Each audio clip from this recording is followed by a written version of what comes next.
আজকে আমরা যেটা আলোচনা করব সেটা হচ্ছে মুদ্রাস্ফীতি নিয়ন্ত্রণের উপায়। আমরা তো মুদ্রাস্ফীতির সৃষ্টি করলাম, মুদ্রাস্ফীতির কারণ দেখলাম, ফলাফল দেখলাম। তো এটাকে কিভাবে নিয়ন্ত্রণ করা যায় এটা আমরা দেখব। অবভিয়াসলি এটা একটা থিওরিক্যাল কোশ্চেন এবং এটা একটা হচ্ছে সালের কোশ্চেন, অবভিয়াসলি সাল থেকে এসছে। তো দেখো আমি এখানে হালকা পাতলা বুঝিয়ে দিব। তো আমার এই বোঝাটার সাথে তোমরা যদি একটু বই খোলো তাহলে তোমাদের এই বিষয়টা নিয়ে আর সেকেন্ড টাইম মানে সেভাবে পড়তে হবে না। তাহলে মুদ্রাস্ফীতি যে হলো, আমাদের মুদ্রাস্ফীতি মানে কি? আমরা জানি যে মুদ্রাস্ফীতি মানে হচ্ছে আমাদের যে টাকার মান কি হয়ে যাওয়া, টাকার মান কমে যাওয়া। এবং 2 নাম্বার কি হয়, টাকার মান কমে গেলে আমাদের কি হয়, মানে জিনিসপত্রের দাম বৃদ্ধি পাওয়া, মানে দাম স্তর বৃদ্ধি। মূলত এই দুইটা বৈশিষ্ট্য হচ্ছে মুদ্রাস্ফীতির মেইন বৈশিষ্ট্য, যে টাকার মান কমে যাওয়া এবং দাম স্তর বৃদ্ধি পাওয়া। এই কলমের দাম 5 টাকা থেকে 8 টাকায় উন্নীত হওয়া মুদ্রাস্ফীতির কারণ, অথবা এই যে টাকার মানটা কমে যাওয়া। ঠিক আছে, তো এই যে মুদ্রাস্ফীতিটা হচ্ছে, তো এটার নিয়ন্ত্রণের কি কারণ? তার আগে আমরা একটু মনে করে নিই যে মুদ্রাস্ফীতির কারণগুলো কী ছিল, যে মুদ্রাস্ফীতি যে সৃষ্টি হয় সেটার কারণ কী ছিল। কারণগুলোর মধ্যে আমরা দেখেছিলাম যে সরকারি ব্যয় যদি বৃদ্ধি পায়, অর্থাৎ সরকার কোনো প্রকল্পতে হাত দিয়েছে, যেমন রাস্তা তৈরি করতেছে, ধরো সে রাস্তা তৈরি করতে তার দৈনিক 1000 জন শ্রমিকের প্রয়োজন হচ্ছে, সে 1000 জন শ্রমিক সে নিয়োগ দিয়েছে, সে 1000 জন শ্রমিককে সে ধরো দিনে 200 টাকা করে দিচ্ছে। তাহলে ধরো এই শ্রমিকগুলোর কাছে অর্থ চলে আসলো, তখন তারা তাদের কাছে অতিরিক্ত পরিমাণে অর্থ চলে আসে। এই অতিরিক্ত পরিমাণে অর্থ তাদের কাছে চলে আসার কারণে তারা 2 টাকার জিনিস 3 টাকাতে কিনতে রাজি থাকে।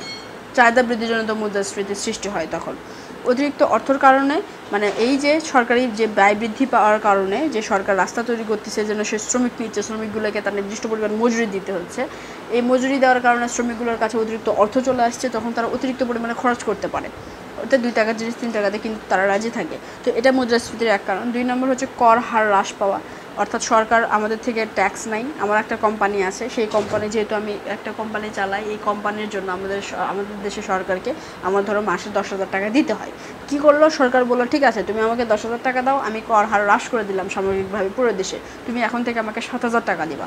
এই যে আমার কাছে 7,000 টাকা, 10,000 টাকা আমি আগে কর দিতাম, এখন আমি 7,000 টাকা কর দিই। তো এটাও একটা মুদ্রাস্ফীতির কারণ আমার হাতে অতিরিক্ত অর্থ চলে আসলো। আচ্ছা, এরকম আরও কিছু অর্থ আমরা দেখেছিলাম। কেন আলোচনা করছি? কারণ মুদ্রাস্ফীতি নিয়ন্ত্রণের উপায়, এই কথাগুলো বলার টাইমে আমরা এই বিষয়গুলো নিয়ে আলোচনা করব, যে বিষয়ে আমরা কারণ হিসেবে পড়েছিলাম।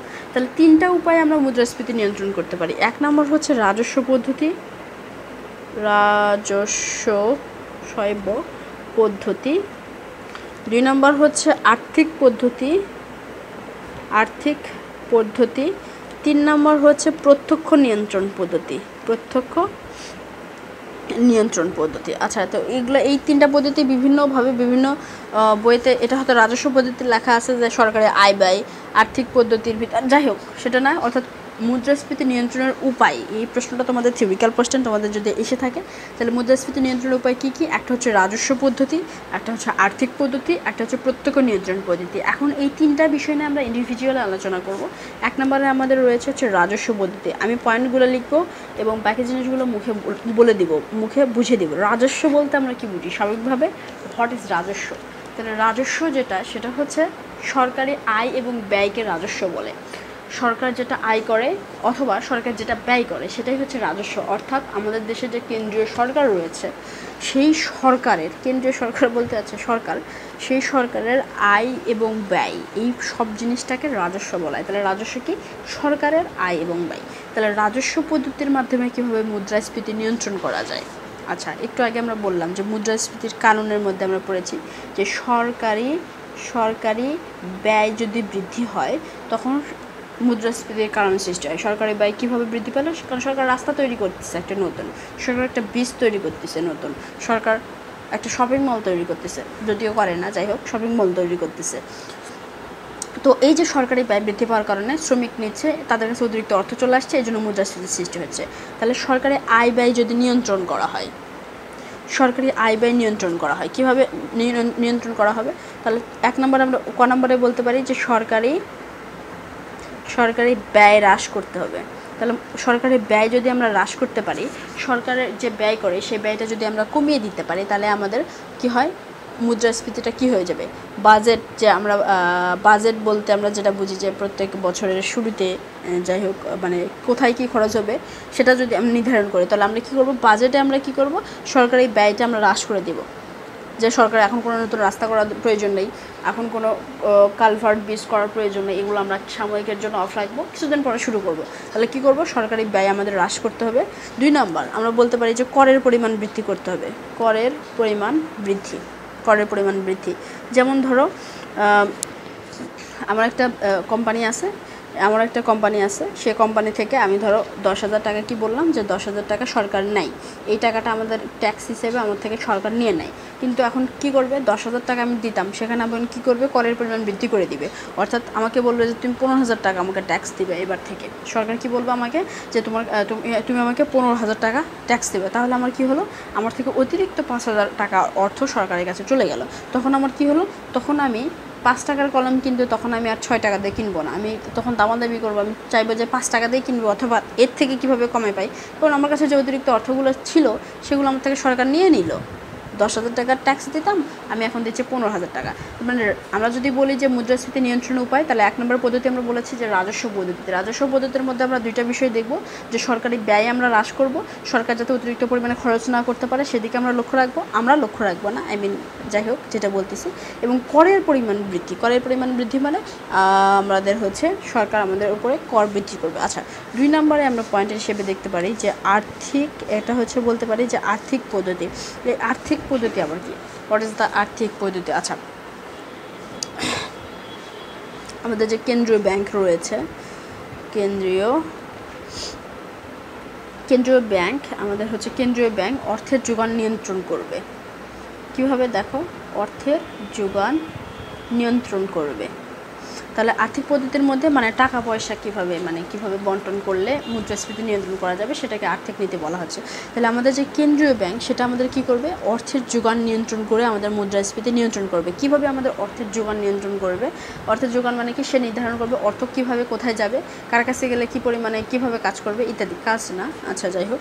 তাহলে ক নম্বর হচ্ছে ব্যাংক হার বৃদ্ধি, অর্থাৎ সুদের পরিমাণ বৃদ্ধি করে দিবে। ব্যাংক হার বৃদ্ধি মানে কি, সুদের পরিমাণ বৃদ্ধি করে দিবে। কীরকম বিষয়টা একটু দাঁড়াও।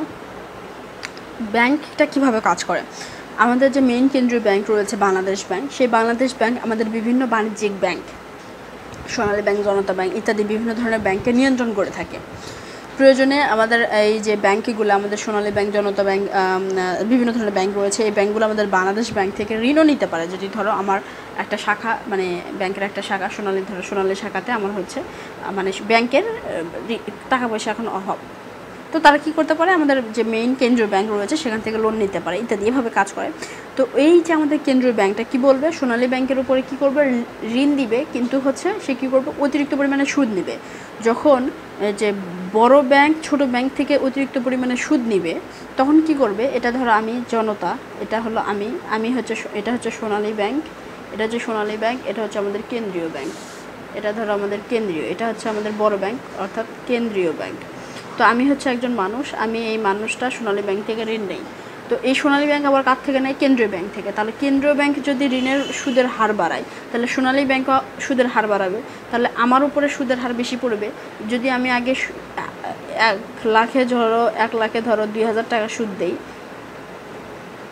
কিন্তু ব্যাংক হার বৃদ্ধি, সুদের হার বৃদ্ধি পাওয়ার কারণে হয়তো 1 লাখে আমার 5,000 টাকা সুদ দিতে হচ্ছে, 5,000 টাকা সুদ দিতে হচ্ছে। কেন এরকম হচ্ছে, কেন্দ্রীয় ব্যাংক আমাদের সোনালী ব্যাংক অর্থাৎ বাণিজ্যিক ব্যাংকের উপরে সুদ বাড়ালো, সোনালী ব্যাংক তখন কি করবে, আমাকে বেশি দামে আমাকে ঋণ নিতে হবে, তাহলে আমার পকেট থেকে কি বেশি পরিমাণ অর্থ চলে যাচ্ছে। তো এইভাবে আর্থিক পদ্ধতির মাধ্যমে ব্যাংক হার বৃদ্ধি অর্থাৎ কেন্দ্রীয় ব্যাংক মানে এটা নিয়ন্ত্রণ করে থাকবে, ঠিক আছে। আর 2 নম্বর আমরা বলতে পারি সংরক্ষণের হার বৃদ্ধি।